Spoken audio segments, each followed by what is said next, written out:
Mbak, kalau boleh tahu namanya siapa Mbak? Mbak sekarang berapa Mbak?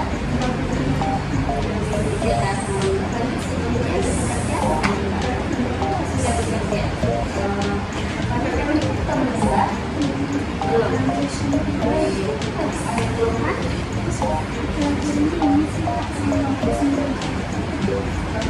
Kira beberapa hari ya Mbak sudah berjalan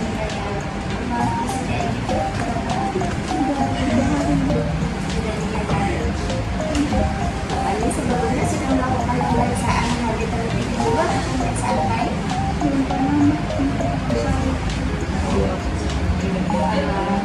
Ini pemeriksaan yang pertama kali di sini untuk mengetahui apakah dia mekanik sedang merasakan itu.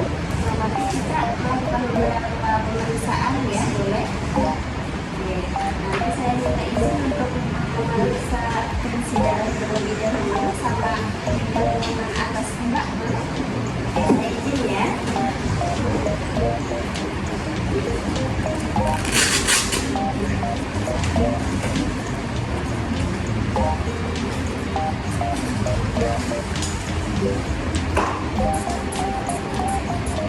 Biasanya 180, sebelumnya 180 ya Mbak ya. Kalau biasa segitu Mbak.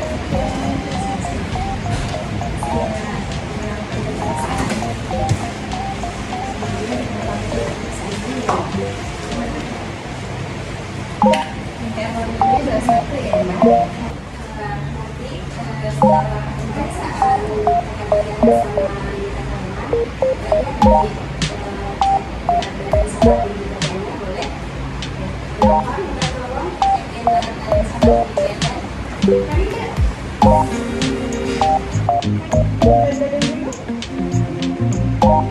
Tiga 38,25 ya Mbak?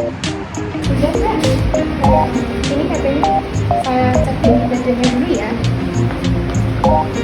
Kakinya nempel di dulu, pandangan lurus. 157. Baik Mbak Fani, di sini saya membutuhkan waktu Anda 20 menit untuk menjelaskan tentang kurang energi kronik pada wanita usia subur.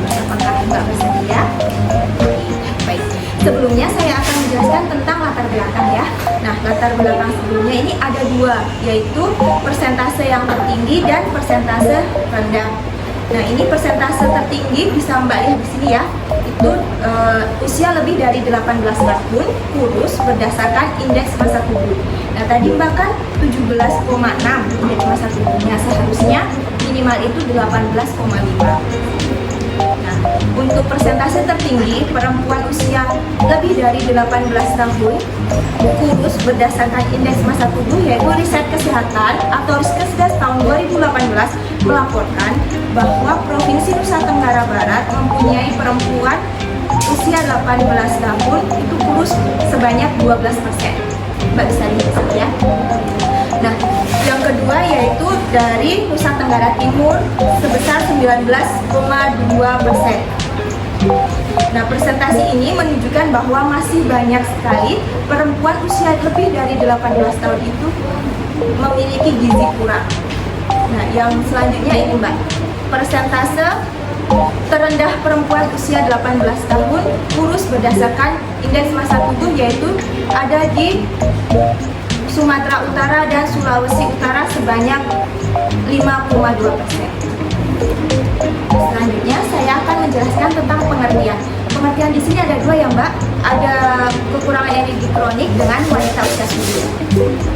Mbak bisa lihat di sebelah sini, untuk kekurangan energi kronik yaitu jenis malnutrisi di mana seseorang mengalami kekurangan makanan yang berlangsung lama atau kronis yang menyebabkan masalah kesehatan terkait satu atau lebih zat gizi yang relatif maupun absolut. Selanjutnya untuk wanita usia subur di sebelah kiri itu dikatakan wanita usia subur dari usia 15 sampai 49 tahun. Nah, Mbak Fani tadi kan 23 tahun. Nah, Mbak Fani sudah masuk di wanita usia subur seperti itu. Wanita pranikah merupakan bagian dari kelompok wanita usia subur ini. dan biasanya itu mempengaruhi tumbuh kembang janin, kondisi kesehatan bayi yang dilahirkan, dan keselamatan selama proses melahirkan jika ini berlangsung lama.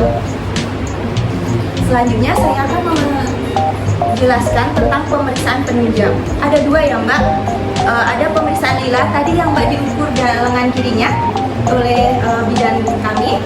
Yang kedua yaitu pengukuran IMT. Tadi Mbak diukur tinggi badan dengan berat badannya. Nah, kalau lila normalnya yaitu di atas 23,5 cm. Nah, Mbak Fani tadi 21 cm.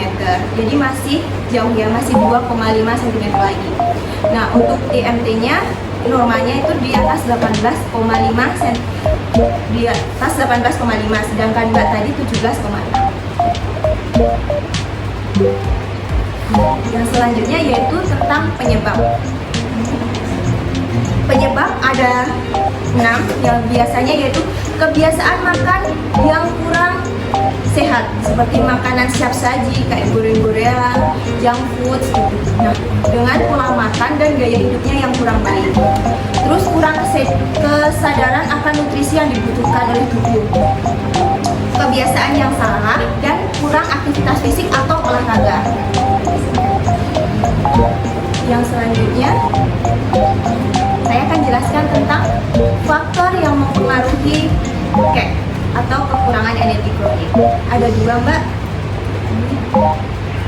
Faktor internal biasanya dari genetik dan obstetri atau usia pernikahan, usia kehamilan, paritas, dan jarak kehamilan serta kesehatan ibu berperan aktif dalam menimbulkan resiko KEK pada wanita usia subur. Yang selanjutnya yang nomor 2 Mbak itu faktor eksternal, biasanya dari gizi atau asupan makanan yang kurang. Penjelasan yang selanjutnya yaitu tentang dampak. Dampak yang pertama yaitu dampak kekurangan gizi dapat berupa penurunan kecerdasan, terus penurunan kemampuan belajar, menghambat pertumbuhan fisik, daya tahan tubuh menurun. Kayak tadi Mbak sering lemas, berdebar. Itu salah satu dampak dari kekurangan energi kronik. Yang selanjutnya dampak jangka panjangnya itu permasalahan gizi pada wanita usia subur berupa perdarahan sebelum atau sesudah persalinan. Dan biasanya bisa dilihat ini dan berat badan bayi lahirnya rendah. Selanjutnya saya akan menjelaskan tentang pencegahannya ya Mbak ya. Ini bisa memenuhi nutrisi isi piringku kalau sekarang ya Mbak. Ada sayurannya, ada nasi, ada protein, dan minum vitamin tambah darah atau F.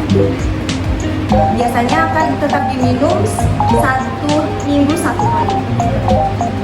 Kalau Mbak baru haid, biasanya setiap hari diminum setiap hari. Lebih baik di situ. Dan jangan lupa melakukan olahraga. Yang selanjutnya saya akan menjelaskan tentang penata laksanaannya ya Mbak. Bisa dibaca sebelah sini. Pemeriksaan fisik harus rutin diperiksa, ini minimal 1 bulan dari hari ini Mbak boleh datang kembali ya Mbak untuk mengetahui keadaan Mbak selanjutnya. Yang kedua, merencanakan menu makanan sehari-hari. Yang ketiga, konsumsi vitamin penambah darah. Terus jika kondisi Mbak semakin memburuk, nanti Mbak bisa langsung datang saja, jangan menunggu 1 bulan. Kami akan melakukan tindakan selanjutnya. Ini program pemerintah biasanya diberikan makanan tambahan. Kalau ada posyandu-posyandu seperti itu biasanya ada pemberian makanan tambahan Mbak. Baru pemberian vitamin tambah darah. Terus ada 1000 hari kehidupan seperti itu. Biasanya nanti akan dijelaskan. Nah, ini contoh dari menu gizi seimbangnya Mbak. Mbak bisa membuat plan dalam 1 minggu dari Senin, Selasa, Rabu, Kamis, Jumat, Sabtu. Itu Senin yang sederhana, contohnya ini ya Mbak ya. Senin ini yaitu dari sop, terus gorengan tapi dari tahu dikreasikan untuk menu 1 minggunya. Terus jangan lupa setiap hari juga makan buah, diseling-seling begini, jadi berbeda-beda setiap harinya biar gizinya terpenuhi. Seperti itu.